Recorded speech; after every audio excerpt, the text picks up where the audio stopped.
It says it's preparing. It says on my end it's now streaming live on Facebook.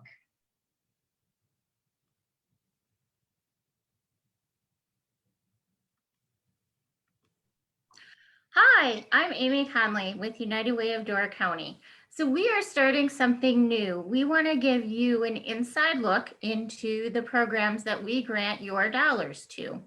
So today I am here with... Hey, I'm Kim Gilson from Door Tran. And I'm Nikki Voigt from Door Tran. I'm their executive director. Wonderful. So we're here with Door Tran today, and the program that we are funding this year with Door Tran is the Volunteer Transportation Program. And Kim, you oversee this program. Do you want to tell us a little bit about it? Well, what we do is we use volunteers to help get the residents of Door County where they need to go. Our program is there to help people that don't necessarily have a way to afford some of the public transportation options, such as the taxis that we have here in Door County or Uber, and maybe their ride doesn't fit into the public transportation of door to door or the Door County Connect, where they need to get to Green Bay for a special appointment, or trips just aren't simply affordable for them. So what we do is we have, if someone calls us, we try to match them with the best program of the many programs we have here at Door Tran. And if it turns out to be that riding with one of our volunteers is the way to go, then I get them set up and match them with a driver to make sure that they get to those appointments. Wonderful. Are there any requirements like income or age or anything like that to use this program? It is based on their need. If there is a need, we will find a way to help them out, whether it be, like I said, whether it's the volunteer transportation program or one of the many other programs that we have here at Door Tran. We base it on the household income. Will help to determine how much the ride might cost. It could be 10, 20, 30, or 40 cents a mile. Sometimes it's less, again, depending on what a family's need might be and how many trips they need to take. Sure. And are there... Adding to that, it is for all Door County residents. There is no age requirement. If they are under 18, of course, they must be accompanied by an adult. But that is not a limitation. So we take them for various appointments or socialization. Sometimes we just maybe get them to the airport to, some people have had medical procedures at Freighter or Mayo Clinic where they've flown, or Colorado, we had someone. So there are other reasons that people will need transport. It's not just medical, and it's not just limited to Door, Brown, and Kewaunee County. I mean, they could catch a bus or something outside of that community as well. And I think you asked another question, age. No age, and there were 3 questions that you asked, and I think we only covered 2. It's okay. And Kim, this program now includes veterans, right? It's kind of like a sub-program. Correct. Yep. Any of the veterans that are going to medical appointments outside of Door County, we will make sure that they get to those appointments, whether it be the Green Bay VA, Cleveland, Appleton, down to Milwaukee, up to King, any place in the state, we can make sure that they get to those medical appointments as veterans. And for the veterans, through generous donations, we are able to help them at no cost to the veteran that is traveling to that medical appointment. That is wonderful. That's great. Mm-hmm. Are there certain hours that this volunteer program is available to riders? Sure. For the county residents, we have drivers that will go out on the road, leaving their home as early as 6:30 in the morning. And typically we ask that our drivers are back home before 5. So ideally appointments, would be 9 o'clock-ish, 10 o'clock, and done definitely by 4 o'clock, especially for traveling back from Green Bay, because we want not just the person to be home, but we'd like to have our drivers off the road by then as well. For the veteran program, the hours are even more flexible, and They can leave pretty darn early and they get home late sometimes, but that's the neat thing is they are able to do that, and we are able to offer our drivers support by being on call to help them so should something come up while they're on the road. Wonderful. And if I'm interested in volunteering, what do I have to do? Absolutely, just give me a call. We'd be happy to have you, Amy, and all your free time. All my free time. All your free time, yes. But what I, as any viewer at this moment, would be interested in being a driver. But definitely, it's a very easy procedure. We have a small application for you to fill out. We run a background check. We have you come in and spend about an hour with me. We go over the expectations of what we would want from a driver and what the drivers can expect from us in the way of support. We do reimburse them for 50 cents a mile.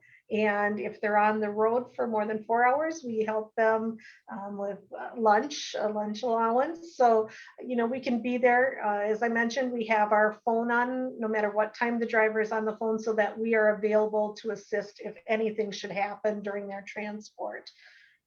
Good. So as a rider, then too, that kind of gives them a peace of mind, right? That you're doing a background check on the driver.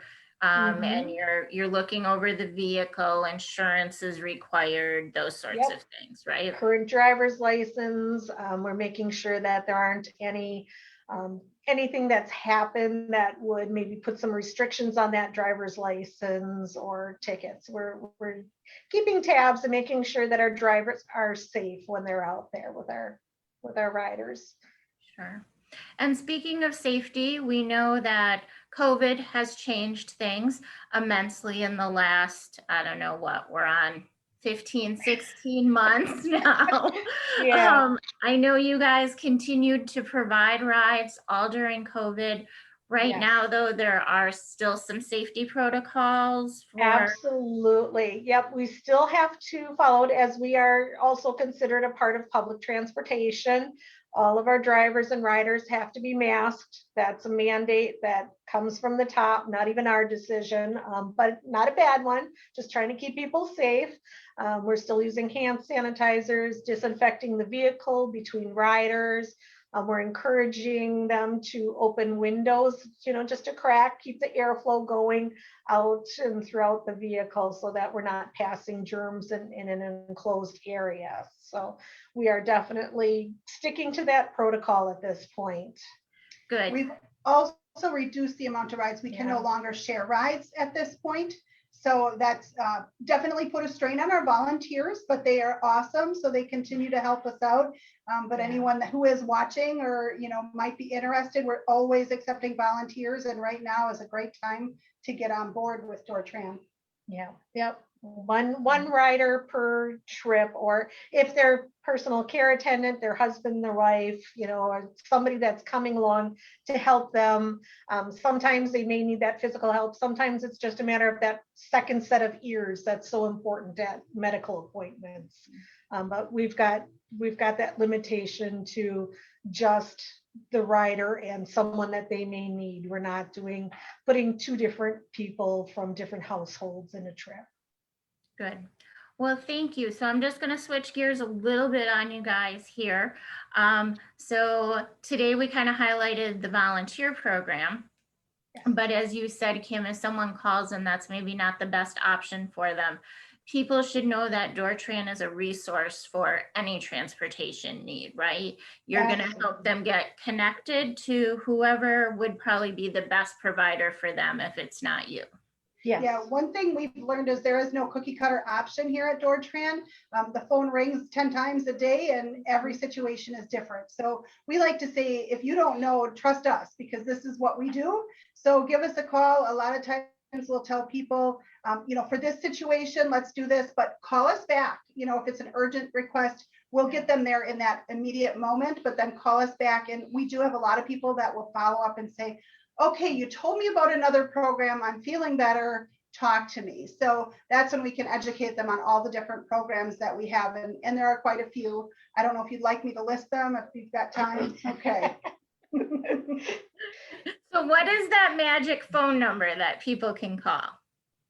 743-9999. Again, that's 920-743-9999. Hey, that's an easy one. And Nikki knows it's one of the few numbers I can memorize. So my last question, United Way has been talking about ALICE, asset limited, income constrained employed, for about 5 years now. And we're starting to bring more attention to ALICE in Door County, but also wanting people who donate to United Way to understand how the organizations that we grant dollars to impact ALICE in our community. So can you give me maybe an example of how someone that you think might be ALICE is benefiting from Door Tran? Definitely through our half-price gas voucher program. Has to be tied to employment. Therefore, they are indeed working, and we can help them with half of their fuel costs to get to and from work, especially if they've been unemployed for a period of time. They maybe ran out of unemployment, have no money. We can help get them connected to another agency who might be able to pick up their half as well. And then we also have our employment repair, purchase, and loan program for vehicles. That is also tied to employment, at least 20 hours a week, 80 hours a month. So that helps them retain employment, or it helps them get better employment with that reliable vehicle that can get them maybe a little bit further, or maybe pick up a second job if they're limited right now in Sturgeon Bay and they want to pick something up in Carlsville or someplace else. They have that flexibility to improve their situation a little bit. And the volunteer program helps because we can, if they don't have a vehicle and they're getting started with a job, we can take them to and from work, or help make arrangements for that to happen for them. And an advantage is maybe mom and dad need those trips to the doctor. And if you're trying to hold down a job and making sure that a family member is getting to the doctor, we can take over those trips and get them to the doctor so you can stay at work. Wonderful. Those are all really good examples, because I think it's important that our viewers, our listeners, our donors understand those challenges that someone who's considered ALICE faces every day, and how a donation to United Way really makes a difference there. So thank you. I appreciate you guys sharing that. Thank you for all you do. It's just great to know that there's services. And I say for our first interview in this series, I think we did pretty good, guys. Thanks for having us. I think Yeah, it's great thank that you. you guys are doing this. So thank you. Wonderful. Thank you so much. Talk to you soon. Bye-bye. Alrighty, bye-bye. Bye-bye.